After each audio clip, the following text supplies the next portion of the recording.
tardes a todos, bienvenidos a un nuevo video del canal. Yo soy Natalia, en internet me conocen como Utópica y hoy vamos a hablar sobre retellings.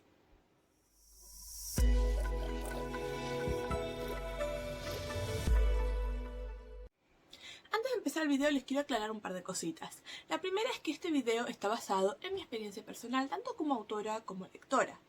Al mismo tiempo les quiero avisar que en la caja de la descripción les voy a dejar el minuto y segundo exacto en el que se trata cada uno de los temas, porque a lo largo del video vamos a hablar sobre distintos aspectos de los retellings. Con eso dicho, vayamos al primer asunto. ¿Qué es un retelling? Un retelling viene del inglés retell o volver a contar. Como la definición misma lo dice, es volver a relatar una historia que ya existe. Ahora, cómo hacerlo ya es otro asunto. El género de retellings es realmente amplio porque habla más bien de en qué se basa una historia que en sobre qué se trata. Esto quiere decir que uno puede encontrar retellings de casi cualquier estilo. Retellings de terror, de humor, románticos, retellings históricos y un montón de cosas más. Si les muestro, todos estos libros acá atrás míos son retellings y hay muchísima variedad. Así que definir el género es complicado en el sentido de que los límites son difusos, porque un retelling puede basarse en un montón de cosas. Y hablando de basarse, esta es parte de la definición. Un retelling, para el que no lo conoce, podría ser similar a lo que sería el concepto de un fanfiction. Un retelling toma algo que ya existe y le da una vuelta de tuerca, lo vuelve a contar de otra manera o toma ciertos elementos y los vuelve a explicar. La gran diferencia que hay entre un retelling y un fanfic es que el retelling no está pensado para satisfacer la necesidad de un fan de por ahí ver una pareja junta o la necesidad de un fan de hacer un final alternativo y demás, sino que lo que hace el retelling es tomar algo como está, como existe y llevarlo al público moderno. Además, los retellings, a diferencia de los fanfics, están basados en elementos del dominio público. ¿Qué quiere decir? Que una persona puede escribir un retelling y lo puede vender, porque todos los elementos que están dentro de ese retelling son públicos, no tienen copyright. O el copyright ya expiró. Un fanfic, en cambio, tiene elementos que siguen vigentes en nuestros días y que por lo tanto no pueden comercializarse.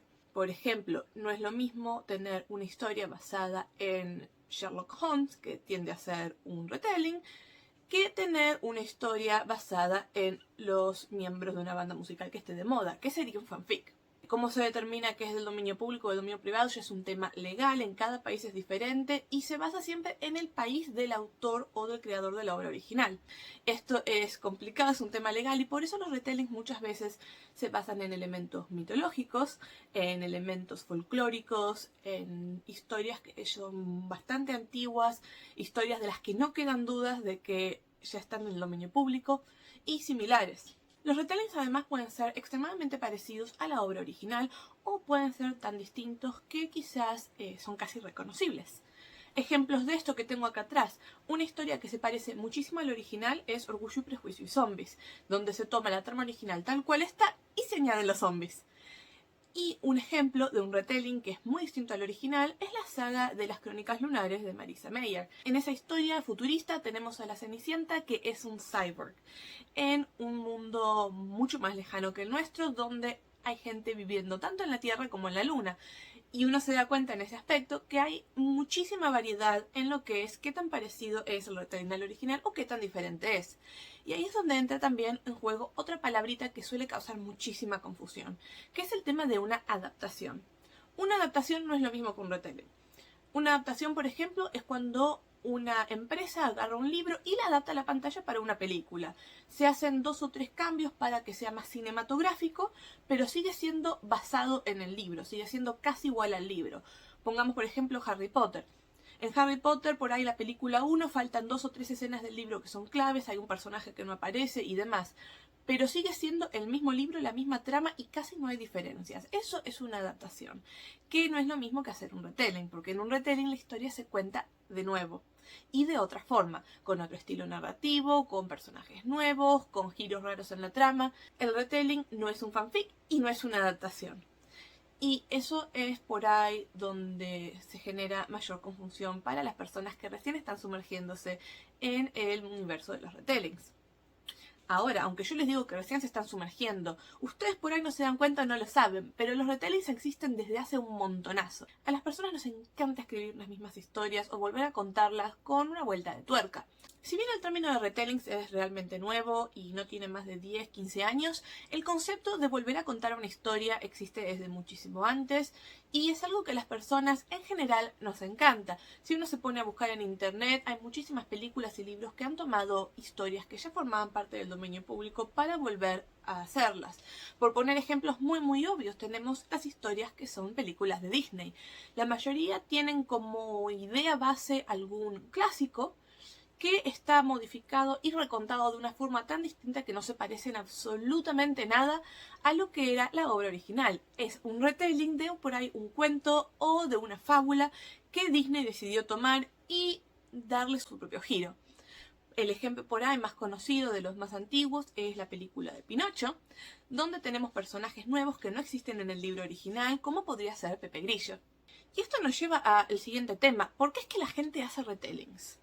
Existe cierto desprecio de muchas personas hacia los retellings que dicen cosas como escribir un retelling es no tener imaginación, escribir un retelling es colgarse de la fama de otros y cosas por el estilo, cuando en realidad el objetivo de los retellings es completamente distinto y estas opiniones suelen estar basadas en el desconocimiento o en una mala primera experiencia. Escribir un retelling es tomar una historia que está quedando olvidada o que mucha gente ya no disfruta y llevarla al público moderno para que siga viva en lo que es la imaginación social. Por ejemplo, ¿cuánta gente ha leído la obra original de Romeo y Julieta si no es que se la han obligado a leer en la escuela? Muy pocos. Y obviamente las personas que la leen en estos días en general tienen muchas críticas a lo que sería lo que el autor plasmó en esa historia, y que en nuevas versiones son cambiadas, modificadas, para que se ajusten a la forma de pensar y a la forma de ver en la sociedad del mundo moderno. Y por eso tenemos películas como esta película infantil que salió hace unos años, que es la de Gnomeo y Julieta, como se llame, que es la de los gnomos.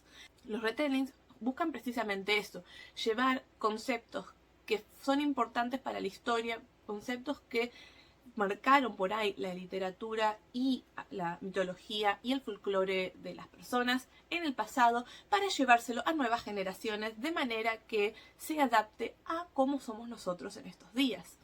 Si bien no puedo descartar que quizás haya autores que escriben un retelling solamente porque quieren colgarse de la fama de una historia o porque quieren hacer algo casi igual, no es el caso de la mayoría, y el género en sí tiene como objetivo volver a poner en vigencia las historias que van quedando olvidadas o que quizás ya no se ajustan a la idiosincrasia que tenemos en el presente.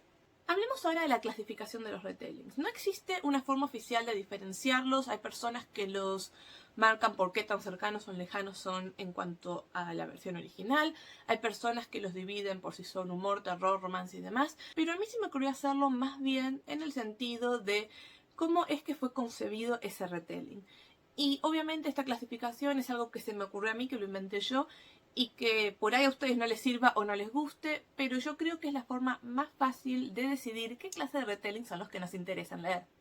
El primer tema que se me ocurre a mí es llevar una historia al mundo moderno, que es por ahí el género o subgénero de los retellings que a mí menos me interesa, que menos me atrapa, pero también es uno de los más comunes y más vistos. Quizás el ejemplo que la mayoría de ustedes va a reconocer es la película de una Cenicienta moderna, que hace justamente eso: toma la historia original y la lleva a lo que sería la actualidad, siguiendo la trama casi al pie de la letra de lo que era antes, pero adaptando lo que ocurre a lo que sería el mundo de nuestros días. Otra cosa muy común que se hace es tomar la obra original y añadir un elemento, que puede ser un personaje o una situación o cualquier cosa que haga que la trama, si bien continúa igual que el original, tiene ese elemento añadido en el medio que le da ciertos giros inesperados. Este de nuevo vendría a ser el ejemplo de Orgullo y Prejuicio y Zombies, o del libro, y creo que también tiene película, de Abraham Lincoln Vampiro. Uno de mis estilos preferidos de retelling es el que toma personajes o personas reales históricas del pasado y los lleva a vivir una nueva aventura. Este tipo de retelling requiere de muchísima investigación histórica y en general está basado 90% en hechos reales. Por ejemplo, tenemos la saga de Kerry Maniscalco, que es esta de acá, de Jack el Destripador, que hace justamente eso. En cada uno de los libros se va contando un misterio que nuestros protagonistas deben resolver. Estos misterios son históricamente correctos en cuanto a lo que es el tiempo, los personajes que pasan ahí, cómo se ve esa ciudad, los eventos importantes, y cualquier licencia que la autora se toma la coloca al final del libro como una aclaración. Mismo ocurre con otra saga que a mí me encanta y que lamentablemente no existe en español, que es esta que les tengo acá, de Harold Schechter, como quiera que se llame, que toma a Edgar Allan Poe y lo hace protagonista de una serie de casos para resolver. Son libros policiales y están basados completamente en la vida del autor, dónde estuvo, en qué momento, en qué ciudad se mudó, con quién vivía, cuándo se casó, cuándo murió su esposa. Todos los elementos que forman parte de la vida real de Edgar Allan Poe y de lo que sería el mundo en ese momento forman parte de los misterios que él tiene que resolver. Y obviamente él sigue siendo escritor, sigue escribiendo lo mismo que nosotros conocemos y hay muchísimas referencias para los fanáticos de Poe como autor. Otra clase de retelling que se ve bastante a menudo es la que toma elementos de varias historias diferentes y las combina en una sola. El ejemplo que les quiero dar, no tengo idea en qué parte del libro lo puse, pero es la historia autopublicada que se llama House of Wolf. Les dejo la imagen acá en la pantalla.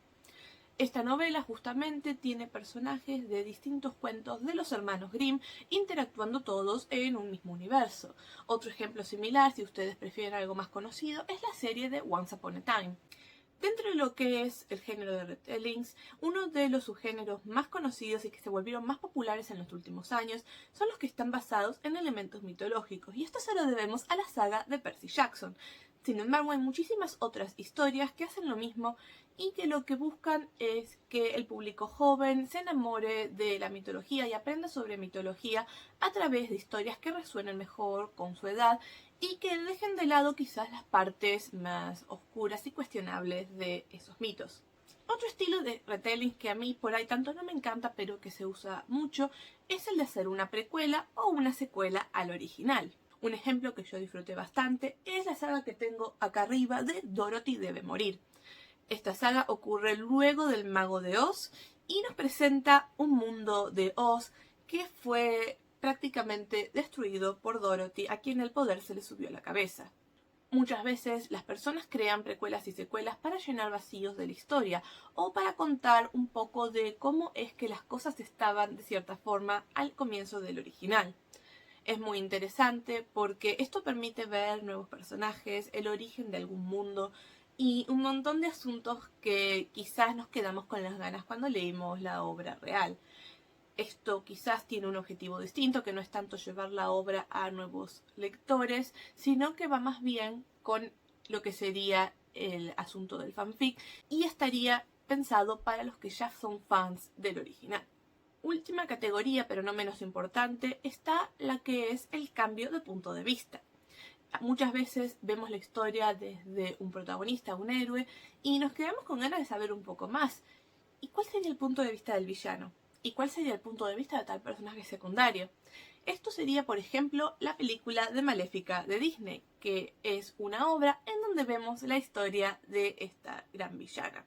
Si bien quizás en esta obra Disney se alejó un poco de lo que era la película original de La Bella Durmiente, esta es la historia del personaje malvado, del personaje que no pudo contar su historia en la primera versión. Y hablando sobre Disney, algo muy importante a la hora de pensar en escribir un retelling es que las obras de Disney ya de por sí son retellings. Entonces, si nosotros quisiéramos escribir una novela o crear una película o cualquier otro medio de entretenimiento basado en algo como Cenicienta, La Bella y la Bestia, Pocahontas y demás, tendríamos que basarlos en las historias originales y no en las historias de Disney. ¿Por qué? Disney tiene los derechos sobre todo lo que hacen. Esto quiere decir que sin el permiso de Disney y sin tener un contrato legal que nos permita tomar las versiones de Disney, no tenemos permitido publicar un retelling basado en ello. como en las historias de Disney ya de por sí son retellings y tiene su propio copyright, si fuéramos a escribir un retelling de Pinocho no podríamos poner a Pepe Grillo, y si fuéramos a escribir un retelling sobre La Bella y la Bestia no podríamos poner al personaje de Gastón, que son personajes creados para la película de Disney. Mismo con lo que ocurre en esas películas. Hay un montón de personajes, de elementos y de asuntos de la trama que son propios de Disney, creados por ellos y con sus derechos de autor. Si nosotros quisiéramos escribir un retelling sobre esas mismas historias, tendríamos que ir a las obras originales y basarnos en las originales. De lo contrario, podríamos meternos en muchos problemas legales. Último tema del video. ¿Qué necesito para escribir un retelling? La verdad es que lo más importante a la hora de escribir un retelling es conocer bien a fondo la obra original en la que nos vamos a basar. Si es un libro, lo leemos varias veces. Si es una película, las vemos varias veces. Si hay distintas fuentes de información, también. Es muy útil a la hora de escribir un retelling conocer también la biografía del autor y sus otras obras. Cuando vamos a escribir un retelling, tenemos que poder desglosar y desarmar todo lo que ya existe en el original para poder decidir qué temas son los que vamos a tomar, qué temas son los que vamos a dejar de lado y los que tomamos, cómo los vamos a enfocar en nuestra historia. Tenemos que hacernos un montón de preguntas a la hora de decidir hacer un retelling. La primera es, ¿por qué lo hacemos? ¿Cuál va a ser la mayor diferencia con el original? ¿Qué elementos vamos a tomar del original y qué vamos a dejar de lado? ¿Cuál será el setting o el lugar donde va a ser la historia? ¿De qué género va a ser esa historia? Todas estas preguntas las tenemos que responder antes de ponernos a escribir. Contrario a lo que mucha gente cree, escribir un retelling requiere de muchísima investigación y muchísimo trabajo de trasfondo, porque para poder escribirlo necesitamos saber mucho sobre lo que vamos a usar como base. Cuando yo escribí mi retelling de Dorian Gray, leí varias veces el libro original, leí toda la obra del autor, tuve que leerlo en español, en inglés, leí la versión sin censura de la Universidad de Harvard, vi las películas para ver cuáles eran las mayores diferencias, desglosé absolutamente todo y tardé casi 2 años en tener el material armado de forma tal que estaba lista para comenzar a escribir. Obviamente el proceso de cada autor es distinto, hay personas que en 1 o 2 meses pueden tener las cosas preparadas para empezar y hay autores que por ahí se toman 2 décadas. Cada caso es único y cada persona planea sus historias como quieren. Yo tomo tiempo porque hago líneas de tiempo, escaletas, fichas de personajes y demás, que lo recomiendo muchísimo. Pero hay autores que prefieren tener la idea y lanzarse a escribir. El proceso ya es único de cada persona y en eso no me puedo meter en este video. Es posible que muchos de ustedes piensen que jamás han visto o leído un retelling y sin darse cuenta ahora, después del video, dicen esto era un retelling.